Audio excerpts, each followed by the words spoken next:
Colours புது ஃபேஷனோட தி சென்னை சில்க்ஸ்ல இந்த பொங்கலை ஓஹோன்னு கொண்டாடுங்க. தி சென்னை சில்க்ஸ், ஸ்ரீநகர், வேளச்சேரி, கோபேட் மற்றும் திருவள்ளூர். தஞ்சையில் 100 ஆண்டு கண்ட கல்யாண சுந்தரம் மேல்நிலைப் பள்ளியில் மாணவ மாணவியர் பாரம்பரிய முறைப்படி மண்பானையில் பொங்கல் வைத்தும் பொங்கல் கரும்பை தோரணமாக கட்டியும் வண்ண கோலமிட்டும் பொங்கல் பண்டிகையை உற்சாகமாக கொண்டாடினர். இதுகுறித்தான மேலும் விவரங்களை கொடுப்பதற்காக செய்தியாளர் ராஜ்குமார் இணைப்பில் இருக்கிறார். பேசலாம். ராஜ்குமார், விவரங்கள். அனிருத், அதாவது பொங்கல் பண்டிகைக்கு இன்னும் ஒரு வாரமே உள்ள நிலையில் பொங்கல் பண்டிகைக்கான முன்னேற்பாடு பணிகள் விவசாயிகள் மற்றும் பொதுமக்கள் ஈடுபட்டு வருகின்றனர். இந்நிலையில் தஞ்சையில் தற்போது களை கட்டி தொடங்கிய சமத்துவ பொங்கல் விழா.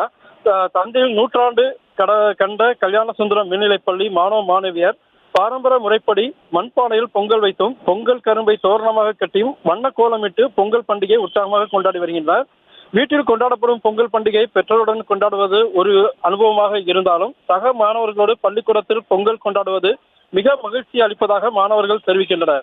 ஜாதி மத பேதமின்றி அனைத்து மாணவர்களும் ஒன்று கூடி சமத்துவ பொங்கல் விழா மிக சிறப்பாக நடனமாடி சிறப்பாக ஆசிரியர்களுடன் இணைந்து மாணவ மாணவிகள் கொண்டாடி வருகின்றனர். அனிருத், செய்திகளை உடனுக்குடனும் துல்லியமாகவும் தெரிந்து கொள்ள சப்ஸ்கிரைப் பண்ணுங்க.